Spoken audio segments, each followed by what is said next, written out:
How does a picture solve a mystery? How many people are keeping secrets? Does Daniel die? Is Molly a widow?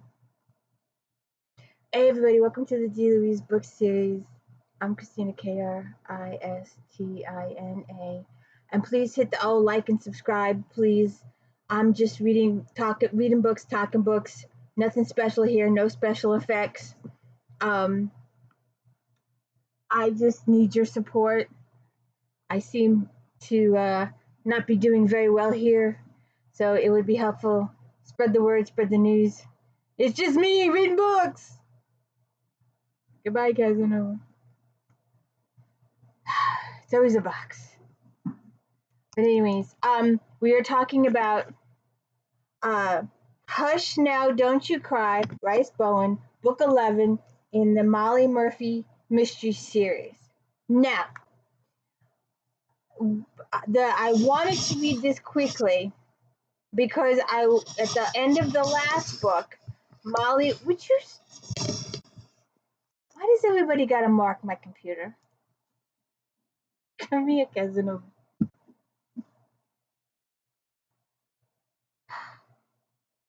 Hey.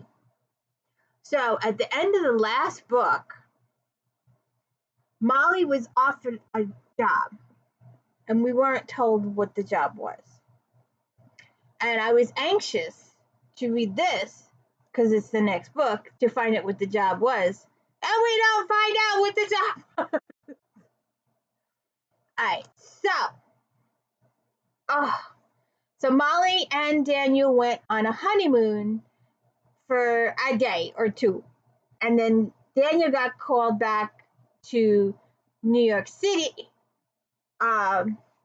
because he had to help with an investigation. So this is their second attempt at a honeymoon. And Hannah Alderman invited Molly and Daniel to his estate to stay in one of the cottages. And he didn't tell anyone he invited them. Somebody sent a note to the housekeeper, but that's it. And they are going to Newport in the middle of a nor'easter, where there are torrential rains and thunder and lightning and wind, and they are miserable. And don't hang up on me, Casanova. And so they take the train to Newport. They get off the train at Newport. And obviously it's a nor'easter, so there are no cabs or buggies or anything like that waiting for them. So they have to walk to the estate. And by the time they get to the estate, they are totally 100% drenched. The umbrellas were totally useless. They get to the estate, and it's totally dark. No lights on, nothing. And it's all locked up. So they stay in the barn. And that's where the housekeeper finds them the next morning. And this will be the first time, it won't be the last, but it's the first time Daniel and Molly are accused of having a romantic assassination association interlude in the barn. And they're like, no, we're so-and-so. She's like, oh my God, I waited for you till 9. Well, they arrived at 10. And she's got secrets. She's got lots of secrets. She's afraid of them being in the house. She doesn't want them in the house. Like, oh, we'd like a tour. This is one of the biggest states. We won't touch anything. We're not going to steal anything. I'm a police chief. She's like, no. It wouldn't be right. I just work here all by herself, maybe, or maybe not. Is she? And on the way up there, I forgot to mention previously that when they were walking across the lawn in the storm and there was flashes of lightning, Molly could have sworn she saw a ghost in the tower.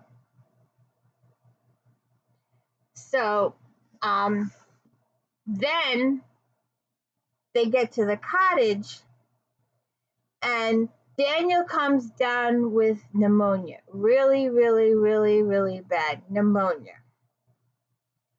And in the middle of all this, Joseph Hanna, a sibling to the Alderman Hanna that invited them, arrives, and this particular cottage is his. He likes to stay at the cottage separate from the family so he can have a romantic interlude with his mistress. And he arrives in the middle of the night to find Molly and Daniel in bed. And once again, we are accused of having a romantic assignation, or whatever you want to call it, in someone else's thing. And they have to explain to him, blah, blah, blah. Goes this whole thing. In the meantime, the rest of the storm calms down. The rest of the family shows up. And we learn that Alderman Hanna told no one else he was coming. That Daniel and Molly were coming, that he invited them. And usually they don't go to the house after Labor Day. And this got me thinking, because I had to look it up. What did people say before that? Oh, we don't go to the coast after Labor Day, or you don't wear white after Labor Day. Well, what did they say before 1894? When Labor Day was made a thing. So, with all this going on, and Daniel's massive sick, they find the alderman's body at the bottom of a cliff, and he's dead. So, who killed him? What secrets are out there? The police come in at first, they're like, it had to have been an accident. He probably went for a walk and he fell over. And it's up to Molly to investigate the case. And she investigates, she finds clues, she brings all this evidence to the chief, the Newport chief. And all the while, Daniel is dying in their honeymoon bed. And at some point, the doctor tells her, you might as well notify the family.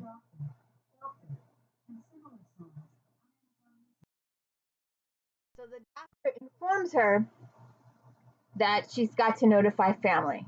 So then Daniel's mother and Sid and Gus fall on them and converge on them en masse.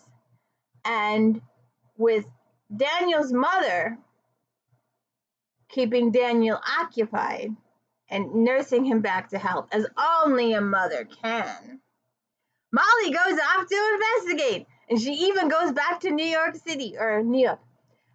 I don't know why, but if you're from Long Island or anywhere in New York, even though you are physically in New York State, if you say you're going to New York, you're going to Manhattan. People don't say, I'm going to Manhattan. They say, I'm going to New York. I'm going to the city. And they don't mean Queens or the Bronx or Staten Island. They're going to Manhattan. Little key note there. So you'll have to read to find out there's more than one person keeping secrets. Actually, there's several people keeping secrets. And how Molly discovers a painting that blows the case wide open. And it also reveals that the family's got a secret too.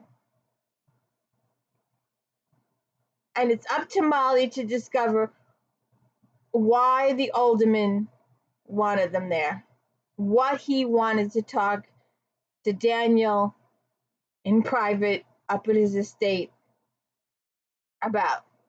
It's really good. It's really riveting. It drew me in. It kept my attention.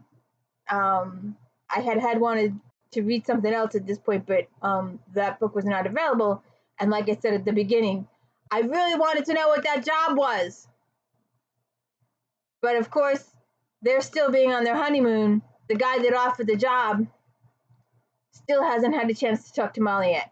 So we will get there, hopefully. So please hit the like and subscribe. Give me the thumbs up. Let me know I'm doing a good job. I need all the support I can get. You know, I'm just here reading books, talking books. That's all I can do. So please hit the like and subscribe for me and my buddy. Okay, over. Thank you. Sorry about that. Please hit the like and subscribe.